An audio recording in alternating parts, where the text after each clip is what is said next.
Live on CBC, Hockey Night in Canada. Brought to you by Ford. For now, forever.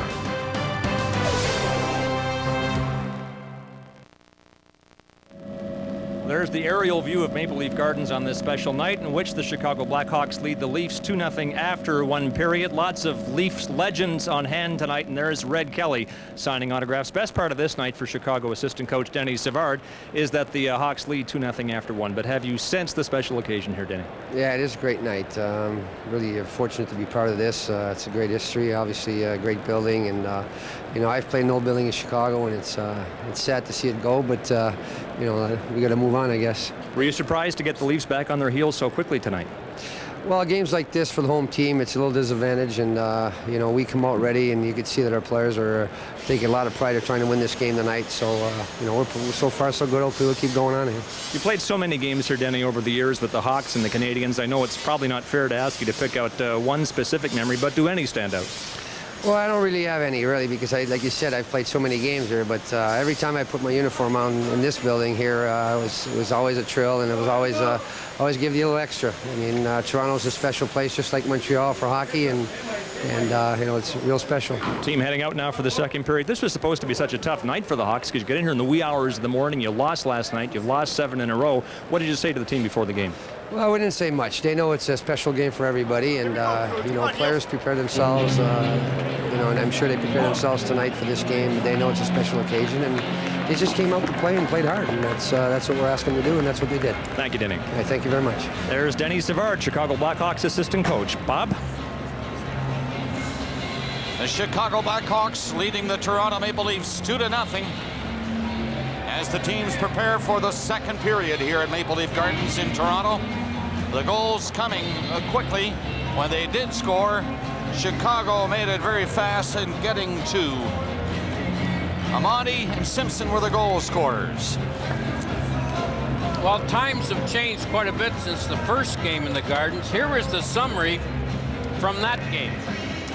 Mark scored at 2:30, and this was the first period summary, 13-12, so it was a more wide open game in 31 than it is tonight. 9-9 were the shots, 2-0, both on rebounds, and both after the Leafs had control of the puck and lost it, and then didn't pick anyone up, and they were burned twice with the same errors.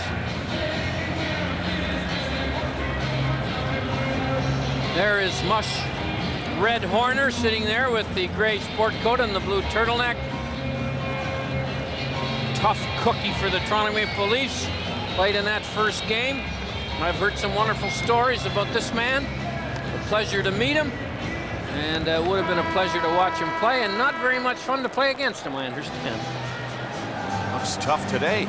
He sure does. And there's Mush March. We saw them both in the ceremonial face-off. March played for the Chicago Blackhawks, as we showed you on that first period summary, and scored the first goal. Just call him outside and settle something, I believe.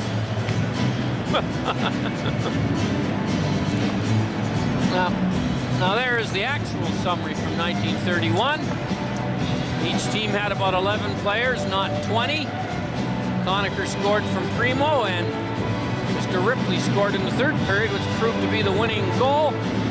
Horner had a penalty in the third period. King Clancy in the second. Johnny Gostelig, another name from the past in Chicago. Great to see these two gentlemen back as the principals of the last NHL game at Maple Leaf Gardens. Well, here comes the second period in this final game at the building, and it's shot in by Karpatsev right off the bat. Leafs attack early. Chicago easily break it up, and it's cleared out by Morrill. Down on the wing is Gilder. Nice bump by Berard. Gilder after it again, centered it. Maple Leafs covering in front of the net. Karpatsev whipped the pass up quickly. It's dumped in for Thomas. Won't get to it. Smollett for Chicago. Again, it goes the other way, up around the boards, and the puck is out and down inside the Leaf line. Chicago on it again. Smollett played it back. Brett Brown shot it up across center, an offside pass. Taken inside the Leaf line. Well, Doug Gilmour in 1993 on February the 13th against the Minnesota North Stars tied a Toronto Maple Leaf record with 6 assists, tying the great Babe Pratt, who also scored 6 assists for the Leafs in one game. Gilmour for 2 or 3 years here was Mr. Maple Leaf, 392 games, 452 points, and 6 of them came on this very night against the North Stars.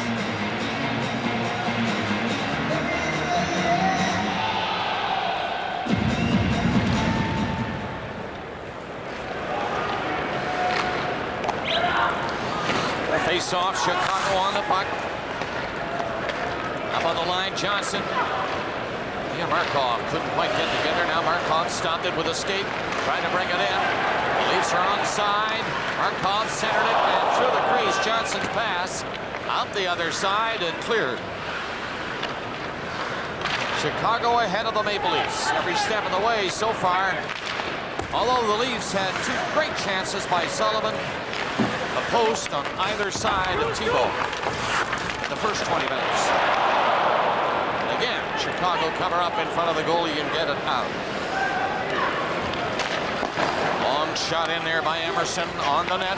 Joseph the save. Toronto moving up.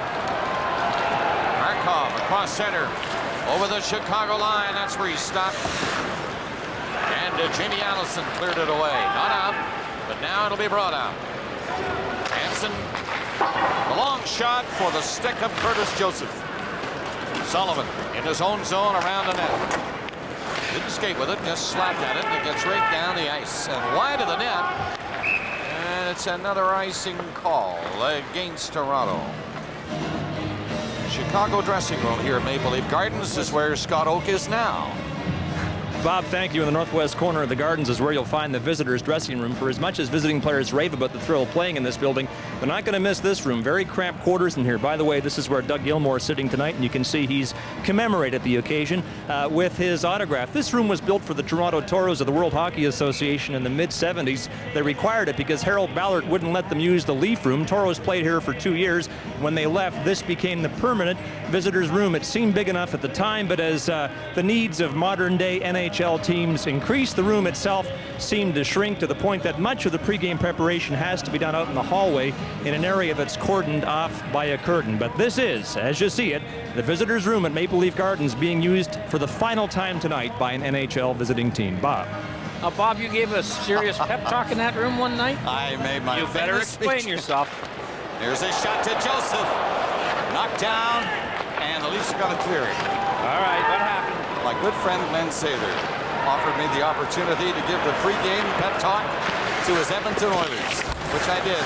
And the score of the game was? The Leafs hammered them badly. Now you know how I felt. Lots of nights. Oh, what a night.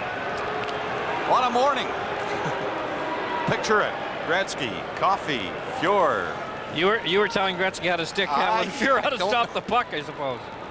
It's an awful time. Thank you very much, Glenn. I'll never forgive you. Korolev takes a penalty, and the Chicago Blackhawks will go on the power play, and there's the hook right there. As you can see, Brad Brown was hooked off his feet as he was attempting to pick up a loose puck in the Chicago zone. 2:30 is the time of the penalty.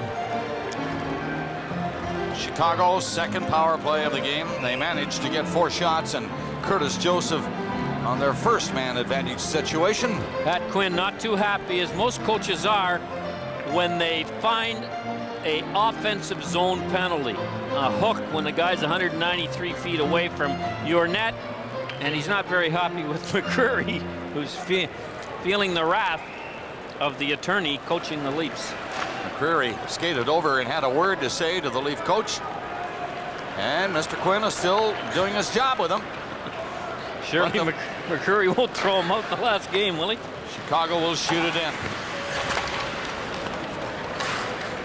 Emerson coming in, trying to dig it off the boards. And he can't do it. Nobody can. They have to call the play. Well, I know Pat Quinn is quite upset with the way his team has been playing recently. In the last 6 games, they're 3-3-0. but they've allowed 3.7 goals against per game and 33 shots on goal against per game. And he's coached plenty long enough to know once you get over 28 or 29 shots against, it usually means you have to score 4 to win, and that's a tough chore. Emerson gets the shot. It's a big save. Another one coming. And stop. Joseph, 2 big saves to keep it at 2-0. Chicago's power play inside the line. Monty faked the shot on the net. It goes to the line, and the puck went over the line, and that's got to be a goal. 3-0. Joseph thought he had made the move in time, but likely Doug Gilmour will get credit for the goal. It definitely went over the line, and it's 3-0 Chicago on the power play goal. Well, you're right. Gilmour gets it. It just got over the line. It's an Amane shot. Gilmour's behind the net. You can just see his stick. He's still behind the net, and there comes the pass that goes to Gilmour, and he kind of muffs the pass, but recovers it and just gets it past the glove of Curtis Joseph. There it is right here, and there's no doubt about it. You can see it went in. The Leaf defenseman got it out in a hurry, but Gilmour gets his 13th of the year.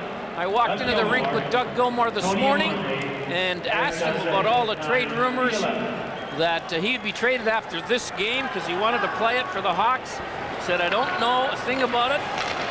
Tomorrow morning, I'm going to find out one way or the other. I'm a Chicago Blackhawk tonight. That's all I'm worried about. And he has 2 points in the game. That goal, as Harry mentioned, is 13th. Sullivan into King. That shot will be deflected away. Won't get near the net. Amante and Daze assisted on the goal by Gilmour. That made it 3-0 Chicago. So it's a long climb back for these Maple Leafs on this historic evening. Nearing the 4-minute mark of the second period. Johnson with the shot in there at the side of the net. King gets out front. The pass from Sullivan never did get out to him. Now he's on it himself. Gave it to Johnson into King. And deflected high and wide of the goal by Sullivan. And the Blackhawks will bring it out. Jansen's played it on the boards near center was Reed Simpson, who also scored in the first for Chicago, along with Amante. Gilmour here in the second. 3-0 Blackhawks. Icing call coming up against Chicago.